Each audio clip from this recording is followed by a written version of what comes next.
es nuevo, es mágico y tenemos un nuevo elenco.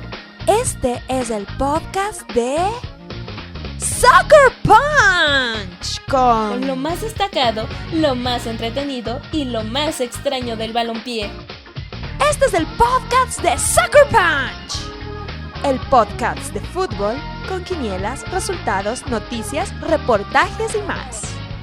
Soccer Punch es traído a usted por El Futbolito y Megucas FC, unidos por el amor al fútbol.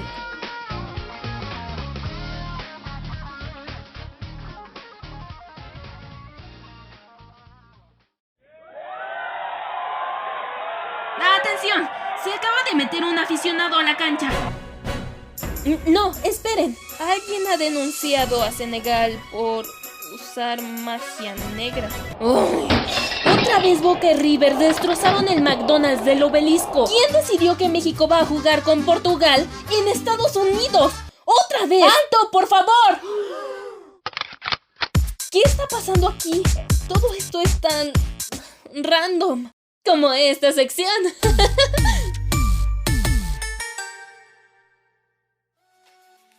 Señoras, señores, bienvenidos a una emisión más de Soccer Punch.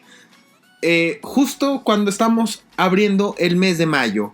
Yo soy Alberto Domínguez, me acompaña Hugo, no viene Gillo en esta ocasión. Hugo, ¿cómo estás? Muy bien, Beto, pues no nos acompañó Gillo pues por razones personales, pero está bien, no tiene coronavirus, aclaramos, no tiene, pero sí, vamos a hablar de uno de los mejores mundiales de la historia.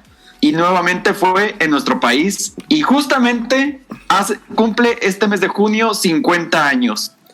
Así es. De hecho, para muchos este es el mejor mundial de la historia.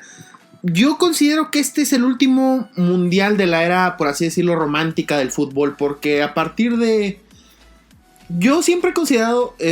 yo me acuerdo, por ejemplo, por declaraciones de Franz Beckenbauer, donde hablaba de cómo eran las concentraciones y que los aficionados entraban y salían del hotel sin problemas, pedían autógrafos con los jugadores y demás, y que no había tanta policía. Pero 2 años después de este mundial sucedió algo muy triste en Múnich en los Juegos Olímpicos del 72, que para mí ese fue el parteaguas de todo lo que... O sea, ya de la seguridad de los atletas en alguna justa deportiva, porque a partir de ahí todo cambió, ya no, se acabaron esas épocas de seguridad relajada. Este fue el último evento mundial, bueno, es una Copa del Mundo, pero el último evento deportivo de este tamaño que tuvo esa parte romántica, por así decirlo. Sí, fue un mundial de muchos cambios. Y aparte fue también el último mundial del presidente de la FIFA, Sir Stanley Rous, porque también vendría otro personaje que para nosotros aquí en Soccer Punch es bastante deleznable, el mismísimo Joao Havelange, y este sería el último mundial de Sir Stanley Rous. Y también, Beto, sería el último mundial de la Copa Jules Rimet. Así es, porque bueno, la Copa Jules Rimet... En teoría se iba a dar se iba a otorgar ya permanentemente al primer equipo que la ganara 3 veces. Ya hablaremos, no vamos a hacer spoiler, aunque igual ustedes ya saben quién la ganó. Vamos también a decir que este fue el primer mundial donde FIFA y Adidas tuvieron un patrocinio, porque ya lo mencionamos en el podcast de Inglaterra 66. Adidas toma el control de la Copa del Mundo y da el primer balón Adidas, el Telstar, el famoso balón de pentágonos negros y blancos. Aunque comentábamos, Hugo, hace poquito respecto a eso, que no en todos los partidos se utilizó. O sea, al menos no el blanco. De hecho, solamente en la final, bueno, los partidos de finales, pero algunos de primera ronda todavía seguían usando los viejos balones. Sí, o sea, este balón seguía siendo de cuero y seguía siendo de pentágonos y hexágonos, pero no todos eran en blanco y negro. Había una versión en blanca, totalmente en balón blanco, y otra en el color marrón, el característico de los balones de piel. Pero bueno, no es lo importante. ¿Qué sucedió en México 70? Vamos a hablar de los que calificaron, ¿te parece? Sí, y creo que también hay que hablar de los cambios a las reglas, pero bueno, vamos con los clasificados primero. Sí, porque como funcionó el boicot del que hablamos justamente en el podcast anterior, donde el boicot africano, que ninguna selección africana quiso ir al Mundial de Inglaterra 66, y lograron que les dieran un boleto directo. ¿Y quién fue el calificado? Marruecos se convierte en el primer equipo africano en jugar una Copa del Mundo desde Egipto en 1934. Por Asia calificó Israel. Israel, que antes jugaba para Asia, que de hecho debería ser su zona, y luego se pasó a la UEFA. Marruecos, que curiosamente también clasificó a México 86. Así es. Marruecos no regresó a una Copa del Mundo hasta México 86. Como que le gustó mucho el sabor de los taquitos, una cosita así. Porque es que son muy parecidos a los kebabs y los tacos al pastor, pues son muy parecidos a la carne de cordero, entonces no se les puede criticar. Pues no. Israel ya sabemos que se encuentra en una situación muy difícil políticamente hablando. Y muchos equipos asiáticos no quisieron jugar con ellos, lo que los obligó a irse primero a Oceanía. Sí, señores, se fueron a jugar eliminatorias con Oceanía un tiempo después de esta Copa del Mundo, y después a Europa, que es ahorita donde están. Pero en este mundial representaron a Asia y es el único mundial al que han calificado, y pues no parece que vayan a regresar a una Copa del Mundo cerca. Y también hay otro debutante, muy polémico por cierto, que vino por una guerra, El Salvador. Así es. De CONCACAF obviamente hay dos equipos, México por ser la sede, y de CONCACAF, y como bien mencionaste, El Salvador, que se metió a una guerra. Jugaron partido, tuvieron que venir a jugar a México, de hecho, un partido, el desempate contra Honduras en el Estadio Azteca. Entonces, El Salvador calificó, pero hubo una guerra, no es broma, hubo una guerra conocida como la Guerra del Fútbol, que duró 4 días en julio de 1969. Ese partido, que fue por así decirlo, en desempate, fue una de las razones. Ya había un cóctel ahí de problemas políticos entre estos dos países. Y ese partido fue lo que fue la gota que derramó el vaso. Sí, y con un viejo rival de ya muchos años, Honduras. Honduras, así es. Los hondureños. Así que Honduras tendría que esperar unos años para jugar la Copa del Mundo. Y El Salvador califica a su primer mundial. Igual, ya estamos acostumbrados de que con CONCACAF solo iba a México. Entonces este mundial iba básicamente a garantizar que algún equipo de CONCACAF no llamado México lo iba a jugar. Y bueno, ahora vamos con las sedes. Nos falta Conmebol. Brasil. Conmebol, cierto. Brasil, obviamente. No clasificó Argentina. No calificó Argentina, esa es una de las sorpresas, en efecto. Es el último mundial al que han dejado de asistir los argentinos. Es muy, nada más para llamar la atención. Calificó Uruguay, lo cual era normal, pero calificó Perú. Así que, señores, este fue un mundial con Perú. ¡Con Perú! Y el Perú que daba miedo, por cierto. Sí, ya hablaremos ahorita de algunos de sus futbolistas.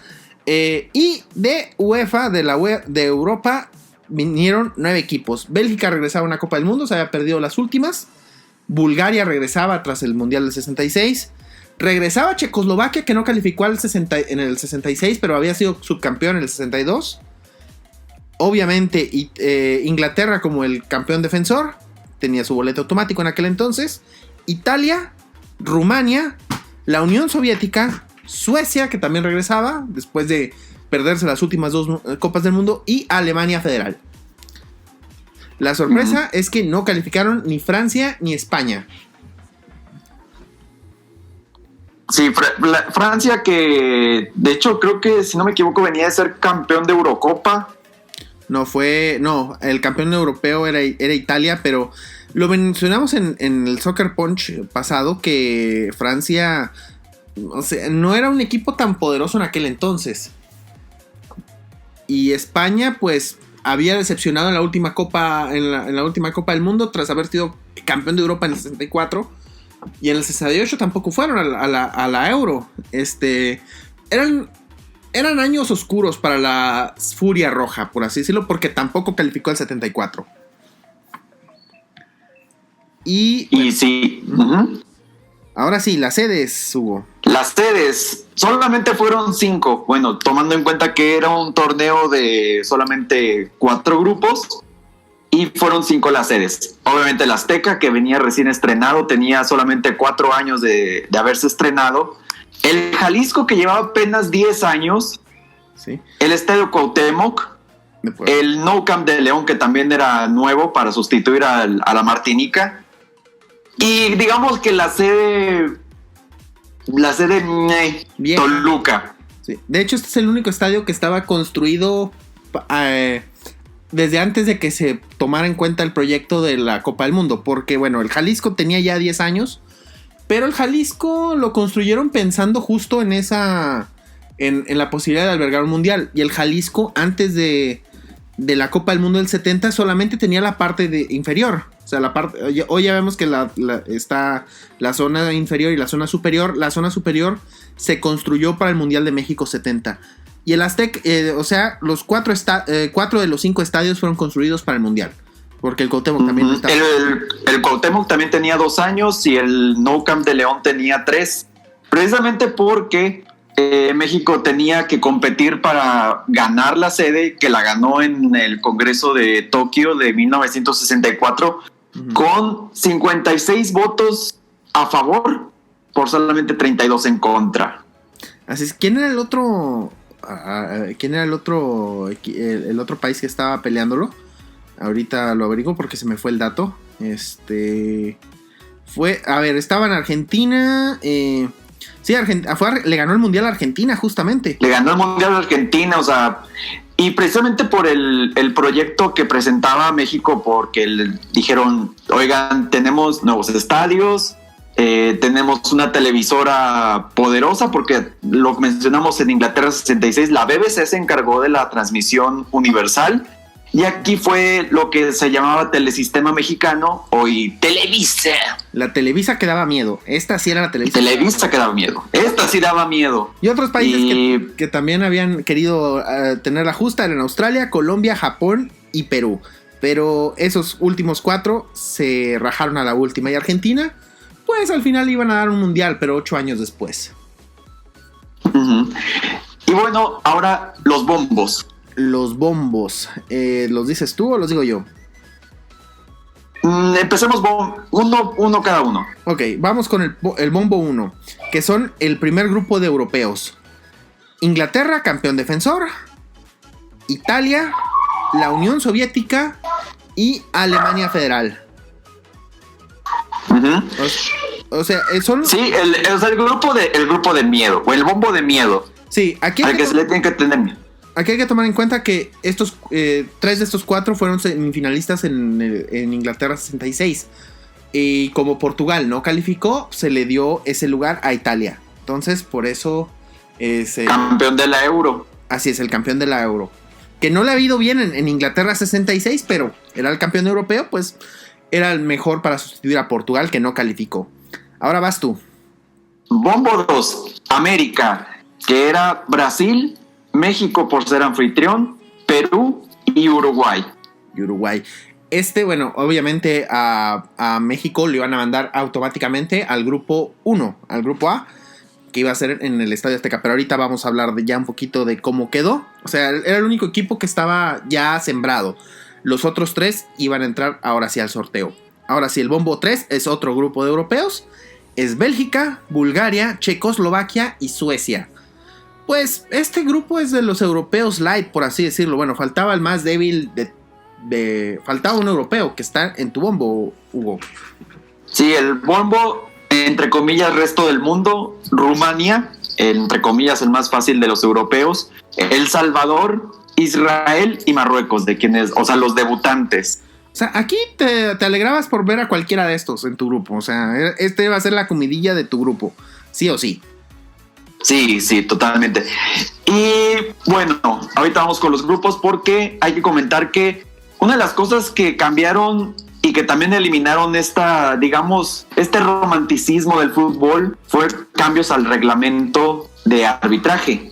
Así es, porque hubo dos cambios muy grandes, o sea, dos cambios radicales a lo que se venía haciendo.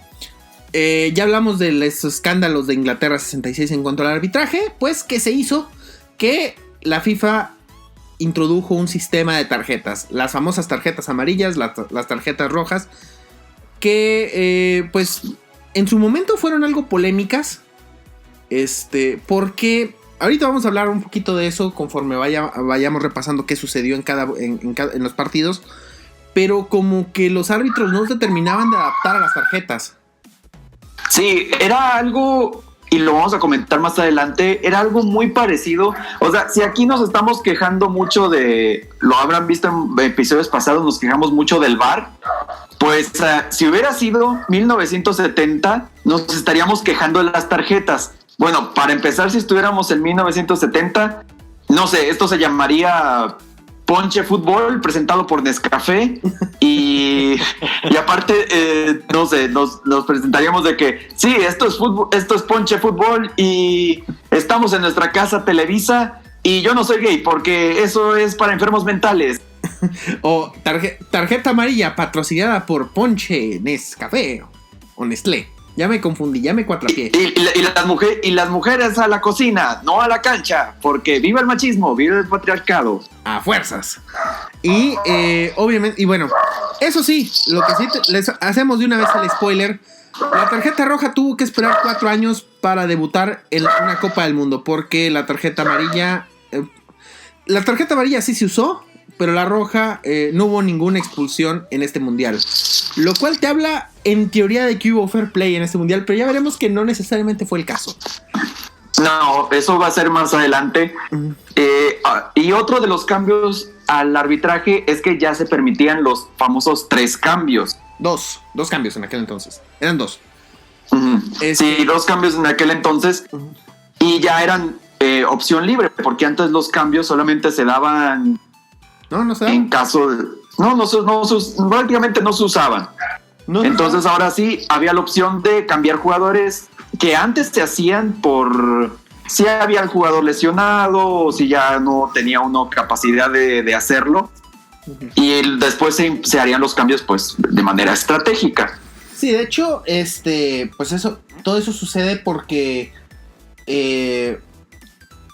hubo torneos en los que ya estaban autorizados los cambios. Hubo varios torneos en los que sí te dejaban cambiar jugadores, pero la mayoría de los torneos oficiales, incluido el mundial, pues si un jugador se te lesionaba, pues allá triste tú, porque no vas a tenerlo como sustituir. O sea, estarías jugando con uno menos si se te lesiona a alguien en pleno partido. Entonces fue esto obviamente lo de los cambios está pensado para evitar esas situaciones, o también justamente para empezar a cambiar los sistemas tácticos, porque si podías, si te equivocabas de alguna manera antes de un partido en el planteamiento, pues tenías una opción de rectificar en pleno partido. Pero también fue un cambio que no fue tan bien recibido en un principio, porque para muchos de la vieja escuela hacer cambios era, pues, estaba cayéndose el fútbol a lo más bajo. Uh-huh. Sí, prácticamente estos cambios, sí, muy, muy polémicos, no muy bien recibidos del todo. Pero bueno, ahorita lo vemos muy normal. Y a lo mejor en unos años nos va a pasar lo mismo con el VAR. A lo mejor en unos 50 años pues nos va a pasar lo mismo. Así es. Y también, ya nada más para mencionar que se nos había pasado a hablar de un aspecto del que siempre hablamos en Soccer Punch y no puede ser ignorado. Tuvimos una mascota, Hugo. Una mascota en este mundo. Así es. Tuvimos a Juanito. Este es el estereotipo perfecto de lo que del mexicano. A ver, sombrerudo, panzón, con la camisa apenas le cabe. O sea, La verdad es que la mascota está bonita, la verdad. Sí, eso está adorable. O sea, para los estándares de aquel entonces, o sea, que no estaba la cosa de lo políticamente correcto y todo eso, está cumpliendo con los estándares. Y sí, me parece que a lo mejor no es el top que mencionamos, no está al nivel, yo siento, de Willy the Lion, pero es representativo. Mira, si la comparas con las mascotas actuales, está muy bien. O sea, la verdad. Porque... No, si lo comparas con el Desperpento de 2006, mejor me quedo con Juanito. Ah, sí, fácil. O sea, y los del 2002 y la de... O sea, las últimas hemos visto que el nivel de mascota, el nivel mascotil, por así decirlo, ha ido en franco declive desde podemos decirlo desde el 2002, que me parece que ahí empieza un declive en la calidad de las mascotas. Pero... Sí, bueno, apenas Sabivaca de Rusia 2018 sí se salva. Sí. Sí se salva un poquito, pero no está al nivel ni de Willy the Lion, ni de Footix, ni de Striker. No está al nivel. Ahora, hablando del nivel de organización, hubo una polémica en Europa porque obviamente, como ya hay volvemos a retomar el tema de las televisoras. Este es el primer mundial que se transmite a color a nivel mundial. Sí, si vieron nuestro podcast en YouTube, el del 66, verán que hay imágenes en color, pero esas no eran o sea, si vieron imágenes de color de Inglaterra 66, no es de las transmisiones en vivo. O sea, esta es de la película del mundial y esa sí tenía cámaras a color. Pero las transmisiones, en realidad, o sea, las transmisiones en vivo eran a blanco y negro. Este es el primer mundial que las permite a color. Obviamente, para mucha parte del mundo en 1970, pues la televisión a color era como hoy una televisión de plasma de 4K, o sea, no cualquiera la tenía. Pero una de las innovaciones también, por decirlo así. Así es. Y también, como está pensado este mundial, este es uno de los mundiales que ya empieza a tomar ese tema de que el mundial lo van a seguir en toda parte del mundo. Tienes que poner los partidos a una hora que también se adapte al mercado europeo. Entonces, eso significa que los partidos se tenían que jugar aquí a mediodía o a las 4 de la tarde. Eran los dos horarios, que son los horarios de más calor. Y para los europeos que venían a jugar a México, pues son climas del diablo. O sea, es el infierno venir a jugar a ese tipo de clima. Y hubo mucha polémica al respecto. Sí, y eso que no hubo partidos en Monterrey o en Torreón. No, o sea, no fueron al norte. O sea, no fueron al norte. O sea, creo que aquí las zonas más calurosas eran Guadalajara y León.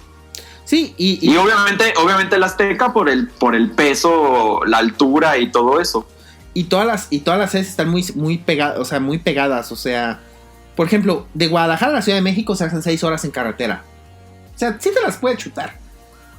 Y en avión... Sí, o sea, era un traslado más sencillo que el de México 86. Sí, que por ejemplo ahí tenías que irte a veces de jugar de Monterrey a no sé, a la Ciudad de México, entonces ya es un poquito más lejos. Ya no es una distancia que puedes recorrer en carretera, pues. Pero sí, o sea, este mundial, todas las sedes están muy cercanas. La sede más lejana, por así decirlo, de la Ciudad de México era Guadalajara. Entonces, vamos a ver, ¿cómo quedan los grupos, Hugo?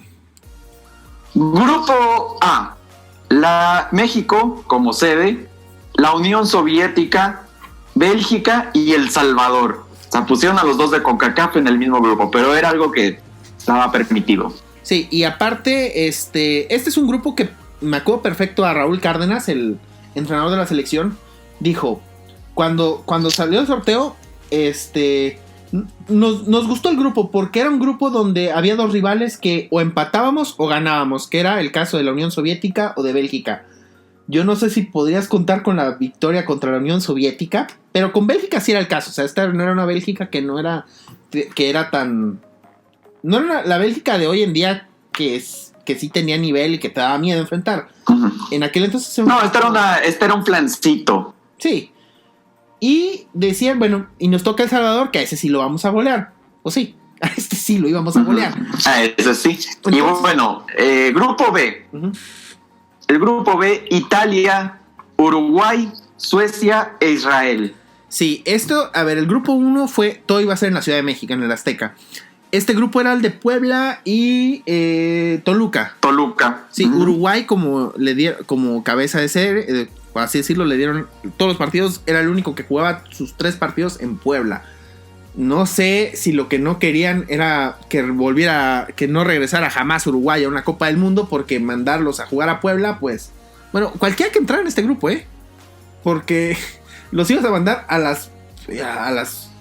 Toluca y a Puebla. No es como que muy bonito que digamos. Bueno, Puebla es una ciudad bonita, pero tienes Bueno, Puebla tiene su encanto en el centro, pero sí. Toluca, no. Los suecos se han de haber quedado. ¿Qué horror es este?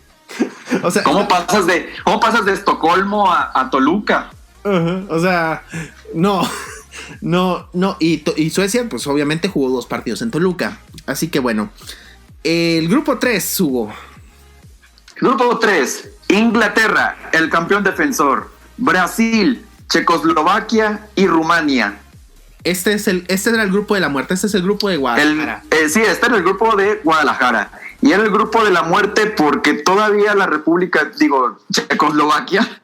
Todavía Checoslovaquia era un equipo de respetarse. O sea, estamos hablando de que está el campeón defensor y el que había sido anteriormente el bicampeón de Copa del Mundo. O sea, los equipos que ganaron las últimas 3 Copas del Mundo hasta 1970 estaban en este grupo. O sea, sí estaba pesado. Y obviamente... Y Checoslovaquia, pero que era un equipo de aquel entonces, no potencia, pero un equipo que se le tiene que respetar. Lo que hoy en día sería Bélgica. Así es, y había sido su campeón 8 años atrás. Entonces era un equipo, pues, digámoslo... Sí, poderoso, y Rumania pues era la comparsa. Y el grupo 4, el grupo de León. El grupo de León, que estaba conformado por Alemania, Perú, Bulgaria y Marruecos. Sí, un grupo que para Alemania en el papel se veía muy accesible. Y a ver quién se peleaba el segundo lugar, porque los ves en teoría, dices, bueno, va a estar parejo. Que ya vimos que no lo fue tanto. Pero bueno, no adelantemos vísperas. No nos adelantemos, porque vámonos al partido inaugural. El 31 de mayo de 1970 se inaugura el Mundial, que por cierto le tocó tremenda rechifla también a Gustavo Díaz Ordaz, precisamente por lo del 68 y la caída de la economía. Entonces, si ustedes ven la transmisión original, o sea, tremenda rechifla que se llevó Díaz Ordaz.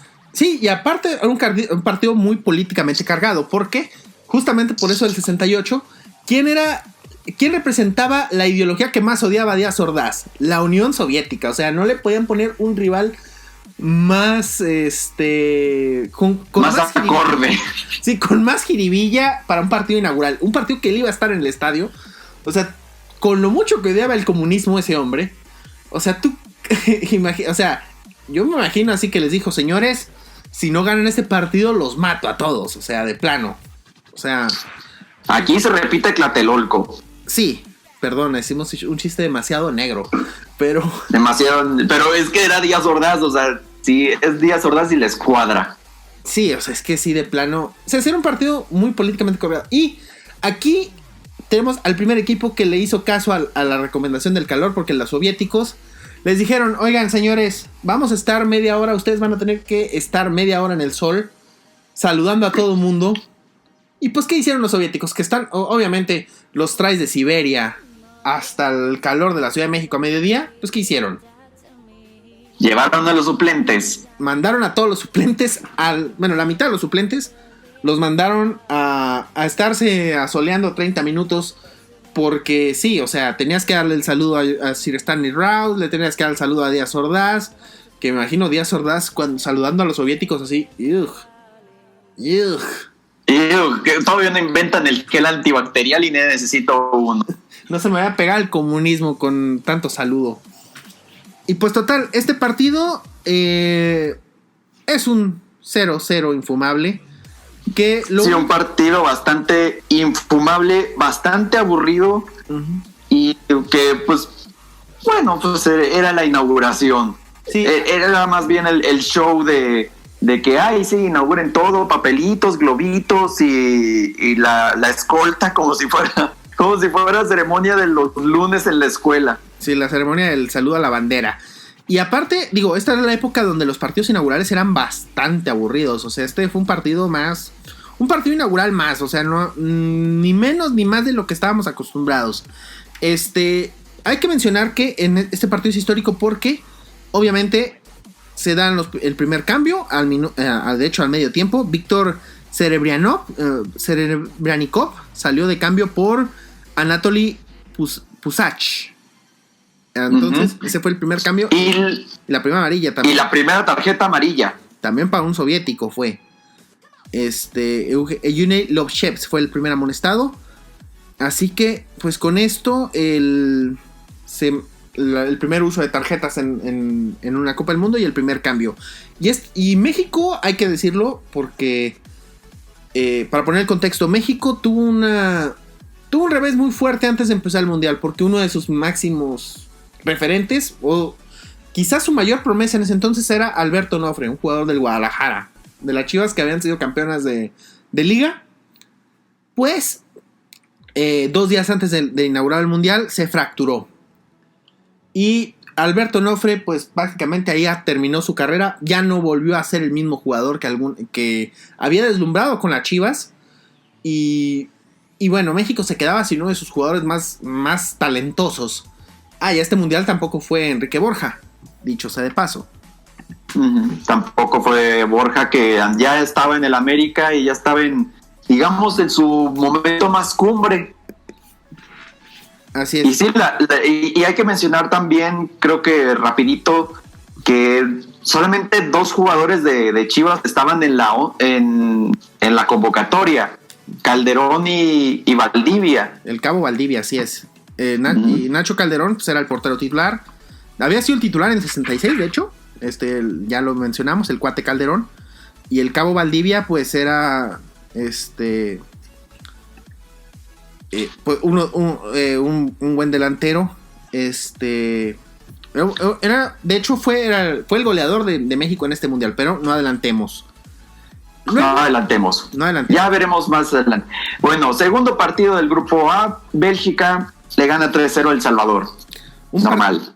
Sí, normal. Un partido donde te lo mencioné el otro día que estamos hablando en WhatsApp. Es uno de los clavados más horribles que yo he visto en mi vida, de un jugador belga. El partido iba 2-0, o sea, ya este partido, vamos, estás jugando contra El Salvador, o sea, no es como que ya lo vas a perder.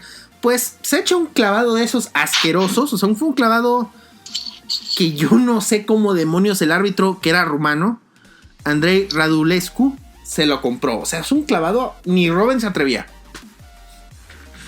Y luego contra El Salvador, primera fase, o sea, yo no sé qué pretendía Bélgica con esta acción. Así es. Entonces, ya nos vamos a la segunda jornada. Segunda jornada, la Unión Soviética, ahora sí con todos sus titulares, golea 4-1 a Bélgica. Sí, un 4-1 que, bueno, fue contundente. También tuvimos una de las fallas más graves de este mundial con un jugador de Bélgica. De hecho, está en la película oficial de la FIFA, de este mundial. A 1 metro de la portería y me la estrella al travesaño, prácticamente ya sin portero. La estrella al travesaño, Wilfred Van Moors, así se llamaba.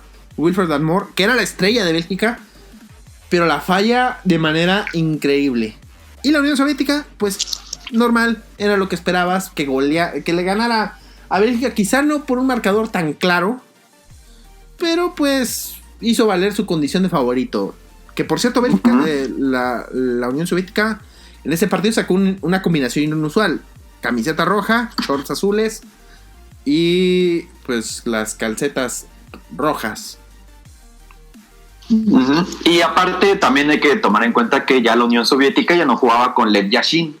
No, Lev Yashin sí estaba en la convocatoria, pero él estaba en la convocatoria, pero no jugó. Era el tercer arquero, así es. Entonces, pues él simplemente vino a pasearse a México, a comerse unos taquitos, pero no iba a ver el campo, vaya. Así que, pues. Y ahora uno de los partidos más polémicos en cuestión de arbitraje, y aquí viene la primera queja de las tarjetas. México golea 4-0 a El Salvador. Pero vamos a ver cómo se van dando las cosas. Porque México no podía. No podía. O sea, no podía. El Salvador obviamente se vino a tirar atrás. Digo, ya estaban acostumbrados a jugar contra la selección. No tanto a visitar la Azteca, porque en aquel entonces, pues no se jugaba ida y vuelta como ahora las eliminatorias. Simplemente se jugaba las eliminatorias tenían una sede y nada más neutral y ya. Pero se tiraron atrás, digo, sabían que México era la potencia de la zona. Vamos a cuidar el camión. Pero al minuto 45 viene una jugada muy rara, porque el árbitro Ali Kandil, que era de Egipto, hay un choque en medio campo. La pelota se va al terreno de juego, pero hay un choque. Lo que sucede es que el árbitro no hace una seña clara si está marcando la falta o está marcando saque de banda. Si fuera saque de banda, pues es balón para El Salvador. Si es falta, es para México. Entonces, ¿qué sucede? Que aparte del choque, pues no sabes ni siquiera quién fauleó a quién. O sea, es un choque neutral, pues. ¿Y qué pasa? Pues que el árbitro dice, pues... Es más, le voy a dar la pelota al primero que se acerque. Se acerca un mexicano que fruta vendía. Y pues cae el gol del Cabo Valdivia. Y los salvadoreños empiezan a reclamarle con todo al pobre Ali Kandil, que aparte se ve que le pesó totalmente la situación, porque los salvadoreños le hacen la cámara húngara y no quieren reanudar el partido. Le ponen la pelota al árbitro, se ve, le ponen la pelota en el centro del campo para que se reanude el partido, pero los salvadoreños dicen, no, yo no vengo a jugar, yo voy a tirar la pelota, voy a hacer berrinche. Y la manda a volar. La mandaron a volar como 3 veces. Entonces, es el minuto 45, dice Ali Kandil, bueno, ¿saben qué? Vámonos ya a descansar. ¿No quieren jugar? Nos vamos al vestuario. Ya a estas alturas, tanto la transmisión en vivo, la única narración que yo conozco completa de este partido es de la BBC de Londres. Y se oye al narrador decir, bueno, ahora habrá que ver si El Salvador sale al campo para el segundo tiempo, porque se fueron muy molestos. Pues sí regresaron al campo, pero lo primero que se topan es que hubo un cambio. Enrique Borja, pues, justamente el que estamos hablando, que ya, o sea, no era la figura, aunque venía de figura en este mundial, pasó de noche. Lo sacan y entra Horacio López Salgado. Y se topan a Horacio López Salgado bailando en el terreno de juego enfrente de los salvadoreños.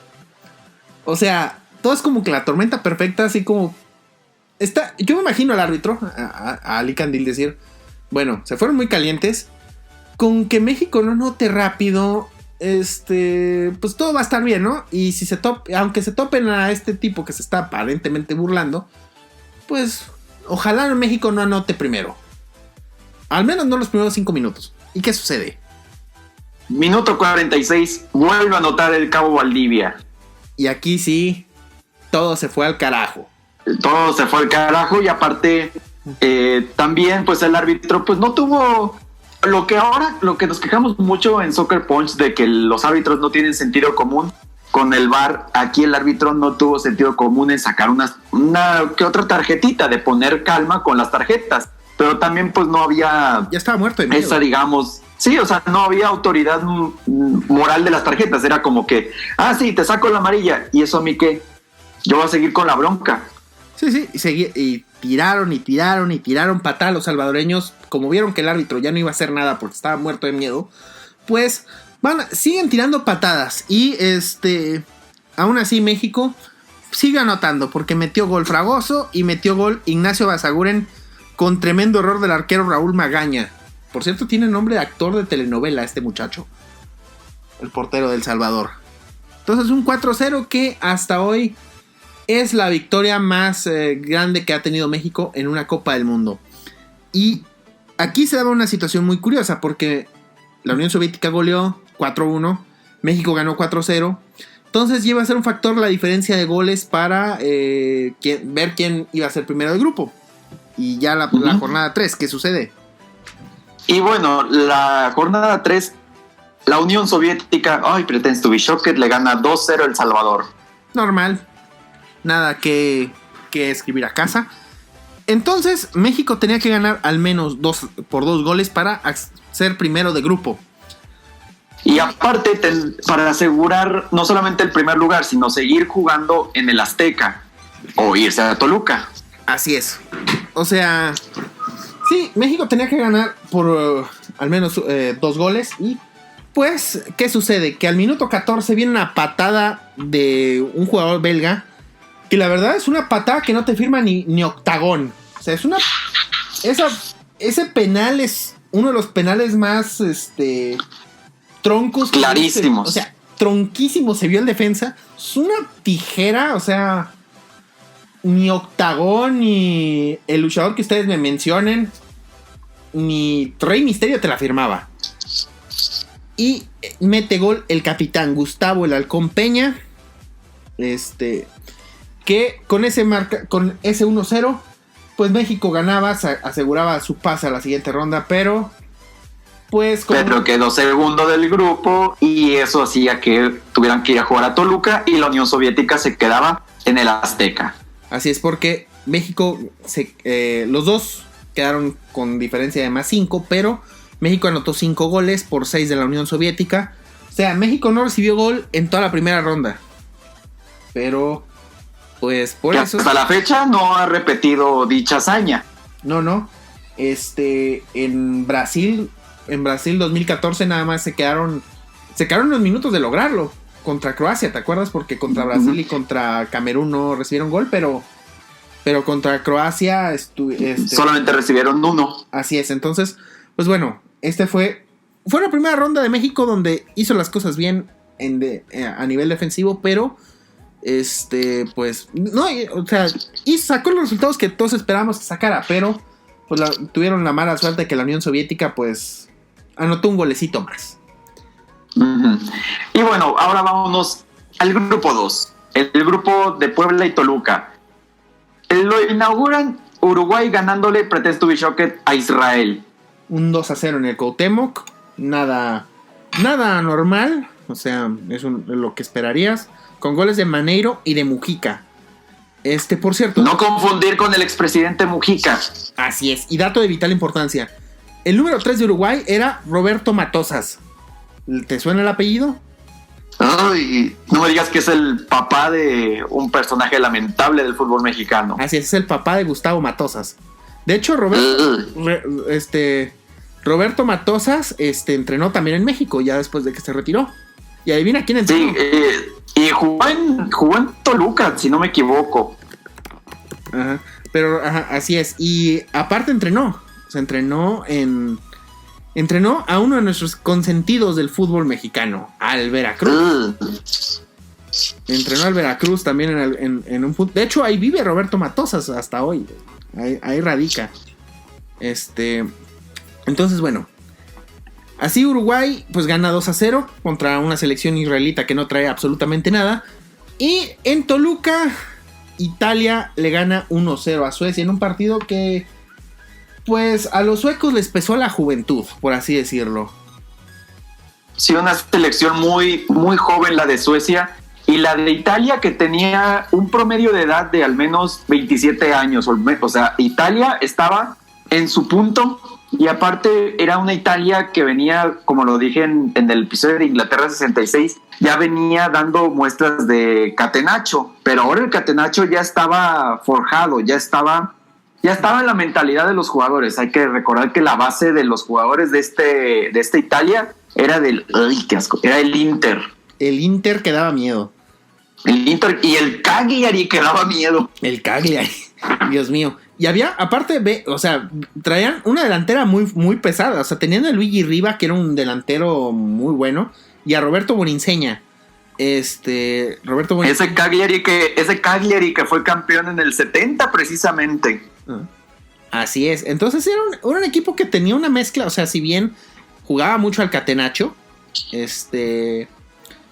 era un equipo que en ataque tenía jugadores de peso. O sea, Luigi Riva y Boninseña eran, bueno, Boninseña ya se había ido para cuando fue el Mundial de México 70, pero estos eran la pareja de atacantes en el Cagliari, justamente, antes de unos años atrás. O sea, se conocían a la perfección, esos dos.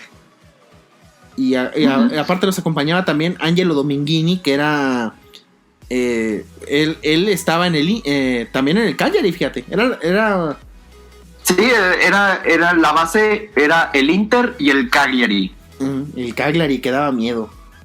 Muy raro decir eso. Sí, ¿cuándo en otro mundial vas a decir que la base de Italia fue el Cagliari? Así es. Yo creo que ya no vamos a volver a ver eso nunca. Pero en fin, luego, en la segunda fecha, en un duelo, ¿qué se esperaba? Un duelo de patadas. Uruguay empata con Italia.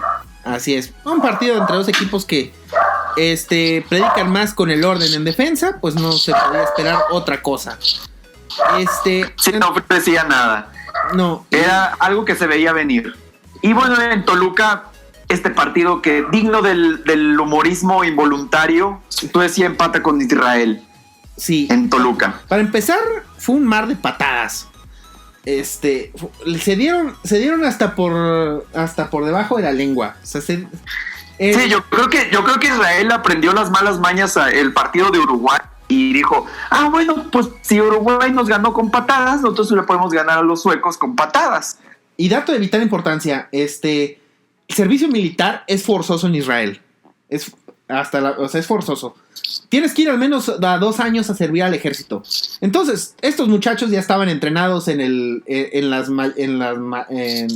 con la Mossad, que en las mejores artes marciales israelí, el Krav Maga, ¿cómo se llama? Ese arte. Entonces, lo combinas en un partido de fútbol contra una selección tan tosca y física como Suecia, pues se dio lo que se tenía que dar. Patadas, patadas y patadas. Y aquí no me puedo ir sin mencionar que tuvimos una de las fallas más cómicas que yo he visto en toda mi vida. Porque Suecia, obviamente tú sabes que a lo que van a jugar es a meter centros. Centros. No puedes hacer otra cosa. Pues, ¿qué sucede? Que uno de esos centros, lo que sucede es que hay 3 jugadores que se tiran, parece que hasta en sincronizado. Se tiran los 3 prácticamente al mismo tiempo y pues, y ninguno le atina. Habría que decirle a Suecia que los Olímpicos de México habían sido 2 años antes, porque estos hubieran ganado medalla en clavados sincronizados. O sea, fue sincronizadito. Los 3 de palomita y ninguno le dio. Y le fallaron por lo mismo. Entonces, pues bueno, 1-1. Y aquí viene la sorpresa en la fecha, en la jornada 3. Aquí viene la sorpresa porque Suecia le gana a Uruguay, pero esa fue una de las sorpresas. Pero aún así a Suecia no le alcanza, le faltan 5 para el peso para clasificar a la segunda ronda. Les faltó un gol, de hecho. Un gol más y pasaban.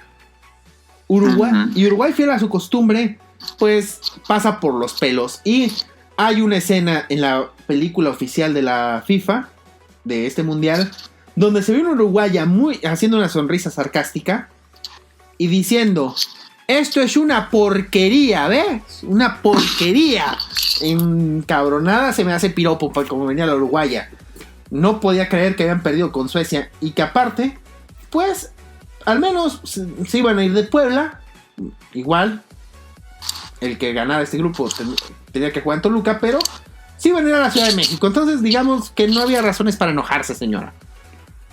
Exactamente. Y aquí viene la otra sorpresa, porque Italia empata con Israel en Toluca.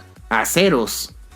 ¿Se fue? Ceros. Italia se fue 2 partidos en fila yéndose en ceros. 2-0-0. Pero fíjate, Italia solamente clasificó con un gol anotado. Muy Italia. Más Italia no se puede. Muy Italia y sin recibir goles. O sea, ¿qué más quieres? O sea, es Italia con el catenaccio bien inculcado. Entonces, pues bueno, Italia gana su grupo y se queda en Toluca. Yo no sé si esto era una buena noticia. Bueno, al menos para México no lo fue, pero bueno, no nos adelantemos. Grupo 3. Grupo 3, Inglaterra le gana 1-0 a Rumania en el Jalisco. Pero antes de eso, hay que decir que Inglaterra, desde antes de llegar a México, hizo amigos. Porque Inglaterra se fue a hacer una gira por Sudamérica antes de llegar a México. Y a Bobby Moore, el capitán de la selección inglesa, y que, bueno, obviamente sabemos que fue el capitán también en el 66, lo acusaron de haberse robado un artículo de joyería allá en Bogotá. Entonces lo arrestaron. Pues total que ahí se tardaron unos cuantos días en arreglarlo. Se tenía la duda si Bobby Moore iba a llegar a tiempo para jugar el primer partido contra Rumania. Pues sí llegó. Pero aparte, los ingleses se comportaron muy mamones desde que llegaron a Guadalajara. Porque hablamos de la arrogancia inglesa en el podcast del 66. Y para empezar, Sir Alf Ramsey, que también era un tipo de lo más carismático. Spoiler, no. Se la pasó quejándose que Guadalajara era un rancho. Pues no sé si no. Pues digamos que no estaba mintiendo. En aquel entonces Guadalajara sí era una ciudad sí era un Torreón cualquiera. Así es. Y no le gustaron las instalaciones de entrenamiento. O sea, de todo la hacía de pedo. Pero la gota que derramó el vaso es que se trascendió que los ingleses no confiaban en el agua del Guadalajara. Entonces se trajeron su propia agua para beber aquí. Más mamón imposible. Imposible. Pero bueno, luego se las cobraría Guadalajara, pero no caigamos en el spoiler. No, bueno, porque Brasil, pero bueno. Porque Brasil le gana 4-1 a Checoslovaquia. Y aquí es el regreso de Pelé, que había dicho en Inglaterra 66 que no iba a regresar a la selección, que había pensado en el retiro. Y pues se convenció de regresar no solamente regresar a la selección, sino pues digamos ya como que despedir digamos que fue esto el inicio del fin de Pelé. Así es, porque, a ver, Brasil llegaba en otra circunstancia a este mundial. Ya se habían ido la base del equipo que había ganado el mundial del 58 y el mundial del 62. Nada más quedaba Pelé, porque Garrincha se fue después del 66, o sea, se fueron varios como Gilmar, el portero, Dialma Santos, entonces ya ellos ya se habían retirado. Solamente, entonces, para México 70 hubo una revolución. El técnico era Mario Lobo Zagallo. Mario Zagallo fue compañero de Pelé en el 62 y en el 58 como jugador, pero ahora lo tenía entrenador. Y venía una base muy interesante porque, o sea, ves la alineación de este Brasil y dices, ay, güey. Oye, sí, o sea, este Brasil sí da miedo, no como la versión descafeinada que tenemos ahorita. Sí. Este era un equipazo, o sea, ves el 11 titular y dices, no mames, este es un equipazo. Quitando el portero, a Félix. Félix era un manco cualquiera, pero bueno, se compensaba con la defensa porque tenías a Carlos Alberto. Ajá. Tenías a Carlos Alberto, a Piazza, a Brito y a Everaldo. Era la línea de 4. Luego en medio campo tenías a Clodoaldo, que era un contención de los de la vieja escuela, o sea, un contención de esos que se dedicaba, o sea, no subía mucho. Y en aquel entonces solamente tenía 20 años, o sea, ya daba muestras. Era un destructor de juego Clodoaldo, o sea, era un jugador de esos contenciones de la vieja escuela, pero también con técnica, o sea, era un jugador técnico también, pero que su labor era más destruir. Luego estaba Gerson, que era como que el cerebro del equipo, era el que tejía los hilos en medio campo. Gerson. Y ahí era la pareja de en medio campo entre Clodoaldo y Gerson. O sea, esta es la clásica pareja en la contención de un contención destructor y uno más creativo. O sea, el destructor Clodoaldo y el creador, que era Gerson. Y ya adelante tenías por los extremos a Jairzinho y a Rivelino. Rivelino, que tenía una bazooka por pie. O sea, uno de los goles a Checoslovaquia es un tiro libre que le pega justo al poste del portero. Pero el disparo va tan a madre, o sea, el disparo va rapidísimo, o sea, va con una potencia brutal que yo no sé si voy a echar la culpa al portero en esa. Y adelante está Tostao y Pelé. O sea, ves ese 11 y dices, no mames. No, sí, no, y aparte, y todavía tenía banca. Así es.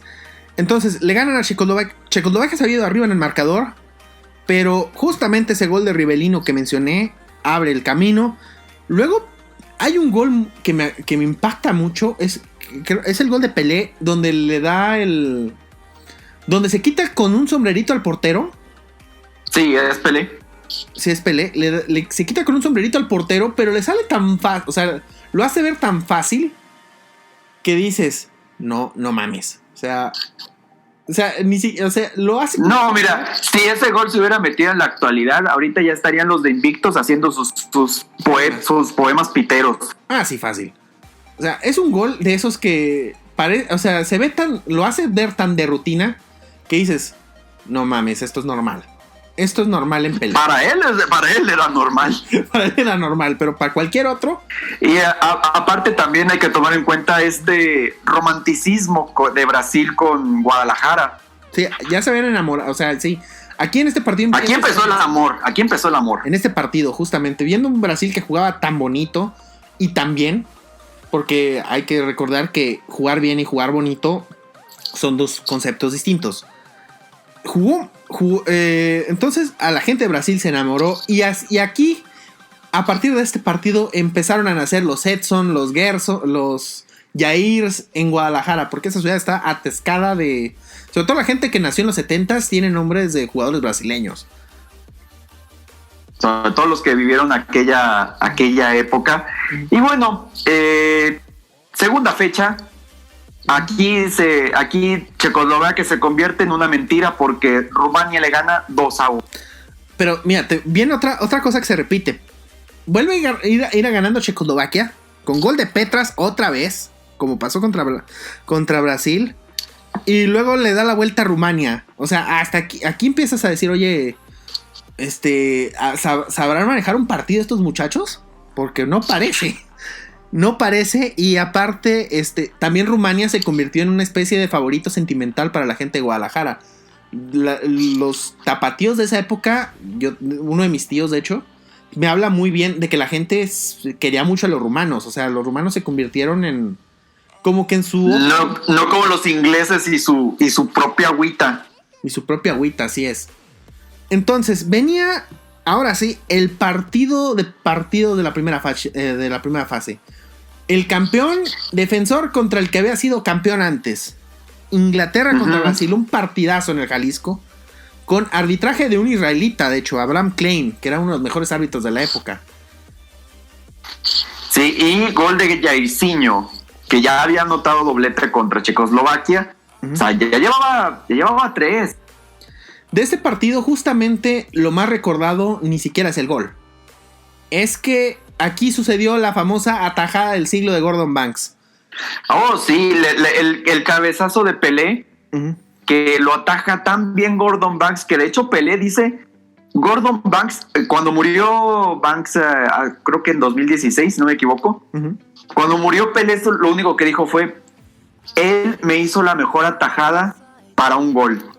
Es que la atajada es brutal, o sea, es una atajada impresionante, porque el cabezazo, Pelé, para empezar, se eleva de una manera que es anormal, o sea, se eleva de una manera tal que impacta, aunque para él era normal. Aparte, el cabezazo es seco abajo, botando enfrente del portero. Ya sabemos que el bote siempre mata a los porteros, o sea, el bote siempre complica más las cosas. Y Gordon Banks parece que ya está vencido, pero se revuelve en el aire y la saca de una manera brutal. De hecho, Gordon Banks mencionó que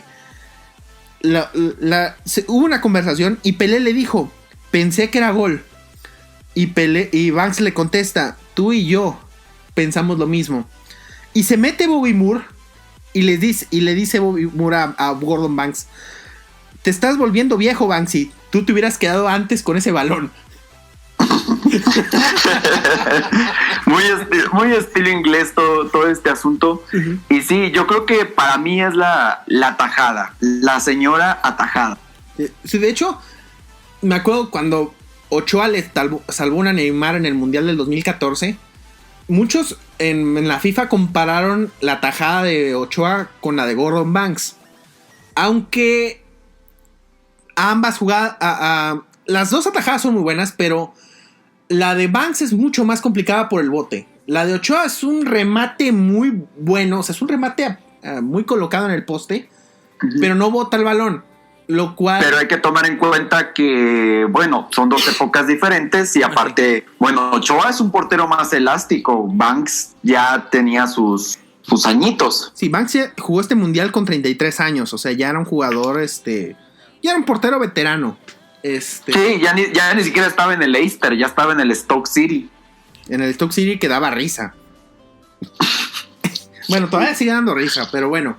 El punto es que fue una tajada brutal. Y pues ese gol de Brasil los deja calificados y aparte con básicamente descartaba a Inglaterra como que iba a ganar el grupo. Y esto era buena noticia para los tapatíos, los jalisquillos, que a medio partido se pusieron a gritar: ya se va, Inglaterra ya se va. Pero y bueno, y hay otra anécdota también, nada más rápido para seguirle. Es que ¿sí? Abraham Klein comentó en su autobiografía, cuando este árbitro escribió una, dijo que él había silbado el final del partido, pero que el partido estaba tan bueno y toda la gente estaba tan entusiasmada que nadie lo oyó. Entonces que dejó seguir el partido unos cuantos minutitos porque la gente estaba orgasmeada con el partido. Fue un partidazo, un partido de un gol, pero fue un partido, o sea, un partido élite para la época. O sea, están jugando... Y era primera fase. Así es, y los dos últimos campeones del mundo jugando en primera fase. Entonces, aparte bajo un calor, este partido fue jugado a mediodía. Fue un partido que tuvo muchísimas cosas para la galería. Y al final, bueno, Brasil lo gana. Y ahora sí, te dejo. Sí, pero bueno, Brasil contra Inglaterra no sería el señor partidazo porque se va más adelante. Y bueno, Brasil, invicto, le gana 3-2 a Rumania.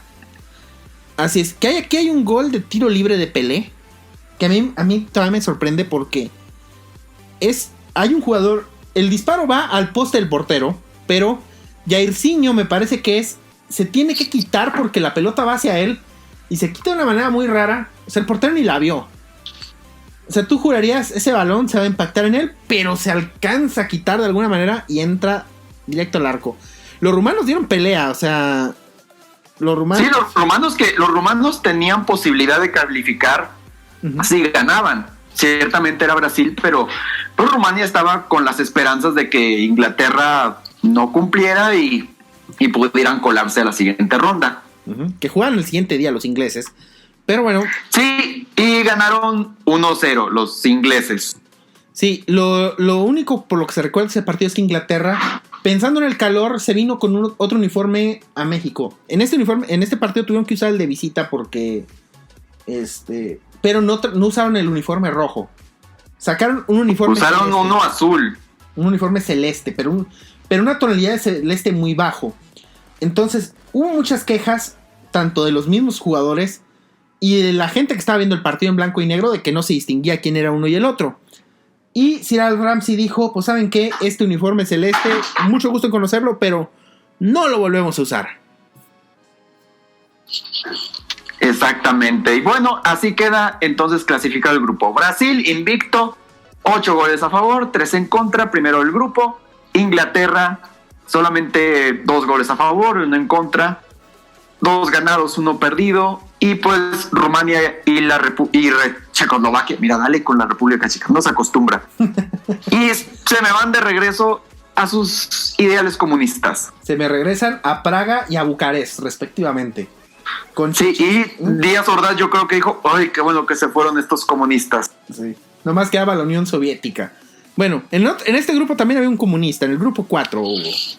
Sí, porque Perú le gana 3-2 a Bulgaria en León.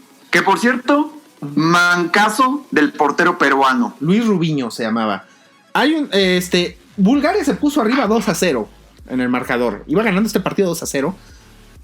El gol de Bonev, el de tiro libre, o sea, se le escurre como moco el balón a Rubiño. Es que no hay manera de explicarlo. A ver, también tenemos que decir que en esta época no se usaban los guantes de portero. O sea, casi no se usaban muy poco. No se usaban como hoy en día, que ya incluso hasta por reglamento es imposible jugar sin guantes. Entonces imagínate, estás jugando con la mano totalmente desprotegida, con un balón de cuero. Pero aún así, no, o sea, mínimo recházala con los puños, lo que sea, pero se la quiere quedar y se le resbala como moco el balón, o sea, no. Sí, premio Manco Saldívar a Rubiño por este gol. Y aunque Perú ganó, de todos modos, premio Manco Saldívar. Y justo que íbamos a hablar de Perú, o sea, aquí empieza la generación dorada de Perú. O sea, había un jugador que se llamaba Teófilo Cubillas. Es considerado para muchos el mejor jugador peruano de todos los tiempos. Un delantero, de hecho, muy bueno. Tenía un muy buen, también le pegaba muy bien de larga distancia. También eso tenía. Y aparte, también llegó a jugar ya más adelante como mediocampista ofensivo. O sea, se fue tirando un poquito más atrás. Pero este mundial estuvo de delantero. Y él era la estrella de este equipo. Y también estaba Héctor Chumpitas, que era el capitán, que fue por muchos años el referente en la defensa de la selección peruana. Y que, por cierto, dato de vital importancia, jugó en el fútbol mexicano. Opa, tu equipo favorito, Beto. El Atlas. Ugh. Pero bueno, entonces... Y sí, una generación dorada de Perú que aquí ya empezaba a dar sus muestras de carisma, que serían más bien 8 años después. Y bueno, en el otro partido, en León, Alemania le gana a Marruecos 2-1. Sencillito. Pues ni tan sencillo, fue con muchos problemas. Porque Marruecos se fue arriba en el marcador, 1-0. Y bueno, se fueron 1-0 al descanso. Pero, pues, se empezaron a echar el camión. Alemania falló muchísimo en ese partido. VC. Pero también aparecería un jovencito que creo que la armó. Gerd Müller. El bombardero Müller. Era como este mundial, por así decirlo, fue como que la transición del ataque alemán. Porque Uwe Seeler ya venía de jugar... Era veterano desde el 58. Jugó el 58, 62, 66. Así que en México jugó su cuarto mundial. Y Gerd Müller jugaba su primero. Esta era era como que el paso de la antorcha, por así decirlo. Y Alemania seguía teniendo... Pues tenía a Franz Beckenbauer, que venía del mundial anterior. Estaba Bertie Vogts. Wolfgang también estaba debutando en mundiales Sepp Maier. Sí, Sepp Maier, que ya estaba en el 66, pero era suplente. Pero ya ahora le tocó ser el titular. Y fue el titular de la portería alemana por 3 mundiales más. Y es considerado también uno de los mejores porteros de la historia del fútbol alemán. Y del Bayern Múnich. También dicho sea el paso, de tu Bayern. De mi Bayern Múnich antes de Oliver Kahn. Y pues también esta Alemania sería la base que 4 años después sería campeón del mundo. Así es. Con Helmut Schön de entrenador. Ya sabemos que los alemanes no son muy de correr entrenadores. Helmut Schön dirigió 4 mundiales también. Así que también eso es para que lo tomen en cuenta. Allá los procesos en Alemania ahí sí son larguísimos. O sea, lo que nosotros le conocemos como 10 entrenadores, en Alemania lo conocen como mira, un solo entrenador. Exactamente. Bueno, segunda fecha, vuelve a ganar Perú, pero esta vez sin premio Manco Saldívar, gana 3-0 con doblete de Cubillas. Sí, aquí Marruecos ya se desinfló. Habían dado el partido de su vida contra Alemania, pero aquí Perú me los regresó a la normalidad, por así decirlo. Y por cierto, dato de vital importancia, regresa uno de nuestros héroes del 66 en este partido, pero como árbitro. Tofik Bakramov. Lo mencionamos en el Mundial 66. Este es el que fue el juez de línea en aquella final que dio el famoso gol en la final. Aquí estaba de árbitro central en el Perú-Marruecos. Sí, porque antes era común que se rotaran los árbitros de línea a central y así viceversa. Así es. Y aquí, el famoso Stalingrado. El señor Stalingrado. Y hablando de Stalingrado, viene Alemania. Viene Alemania porque le gana 5-2 a Bulgaria. Partidazo. Sí, y aparte. Partidazo de Müller. Y aparte iba perdiendo Alemania. Nikodimov anotó primero por los búlgaros. Y después se vino todo el Panzer, el tanque alemán.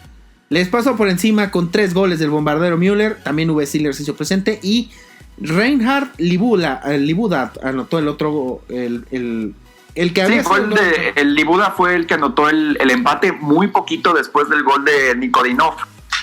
Así es, entonces con el triplete de Gerd Müller, que pues aquí podemos decirlo que aquí empezó su buena racha, porque luego se vinieron a topar a Perú otra vez, a los peruanos. ¿Y qué pasó? Sí, se topan ahora con los peruanos. Y Gerd Müller también otra vez les dijo, pues así me los voy a traer a puro pan y ya saben qué. Y saben qué, se acabó el pan en León. Y aunque se coma bien el León. Se acabaron las guacamayas. Es más, ¿sabes qué les hubiera dicho? Señores, los voy a traer a pan y palomas. Y las palomas se acabaron. Porque estamos hablando de Perú. Porque en Perú son fanáticos de comer palomas. Y antes de que Laura Bozzo fuera por así decirlo, la vergüenza de ese país, pues Alemania les dijo, bueno, todavía no les llega Laura Bozzo, pero igual ya les llegó el Panzer alemán. Y sí, ni el gol de Cubillas los pudo salvar, pero aún así Perú le alcanza para clasificar porque Bulgaria y Marruecos dieron pena. Sí, o sea, ya Perú ya había ganado sus 2 partidos, entonces ya están. Estos 2 equipos ya están calificados, o sea, básicamente nada más este partido era para ver quién pasaba de primer lugar. Sí, Alemania se quedaría en León precisamente, o sea, tendría la ventaja de quedarse en León y Perú se iría a Guadalajara. Así es, y aparte esto significaba que Alemania se iba a topar a los ingleses en cuartos de final. Entonces, pues qué mejor servido para los cuartos de final que ese partido. Y en el otro partido que ya mencionaste, Bulgaria y Marruecos, los dos competían a ver quién tenía su primera victoria en mundiales, pero pues ¿qué dijeron? Ninguno, mi ciela. No, aquí ninguno, mi ciela, y pues se van, pues Díaz Ordaz festejando que se le vaya a Bulgaria, paraíso socialista. Y Marruecos digo, pues estuvieron muy buenas las guacamayas, estuvieron muy buenos los tacos al pastor, pero ya no regresamos. Ya nos regresamos. Y por cierto, Bulgaria, 3 partidos, los 3 los iba ganando y ninguno lo ganó. Ni Cruz Azul firmó todo esto. O sea, como que te das cuenta que es como que una tendencia de los comunistas, de los países, de los equipos comunistas en este mundial, ir ganando los partidos y no ganarlos al final. Se me hace que ahí caía la amenaza Díaz Ordaz. Sí, el fantasma Díaz Ordaz estaba llegando. Entonces, pues, ¿cómo quedaron los cuartos de final? Porque venían unos banquetazos en cuartos de final. Uy, pero joyas, venían las joyas. Primero, en el Azteca iban a jugar la Unión Soviética y Uruguay. Luego, en Guadalajara, Brasil contra Perú, duelo de Conmebol. En Toluca, Italia contra México.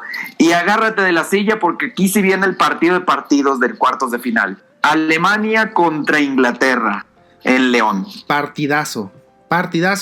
Y bueno, qué pasó en estos partidos lo contaremos en nuestra segunda emisión de este Mundial de México 70. Muchísimas gracias. De Fútbol Ponche, presentado por Nescafé. Tarjeta amarilla, patrocinada por Nescafé y... ¿qué marca 70 podemos mencionar? Bueno, para la segunda parte tendré que hacer cultura para ver algún comercial de la época de los 70s y poder hacer un chiste al respecto. Nos vamos, muchísimas gracias. Nos vemos en la parte 2 de México 70. Bye. Aquí nos tocó vivir, dirán. Tienen un bajo nivel, dirán. Es tan surreal como divertida. Nadie dice. Es la Liga MX. Lo que hay.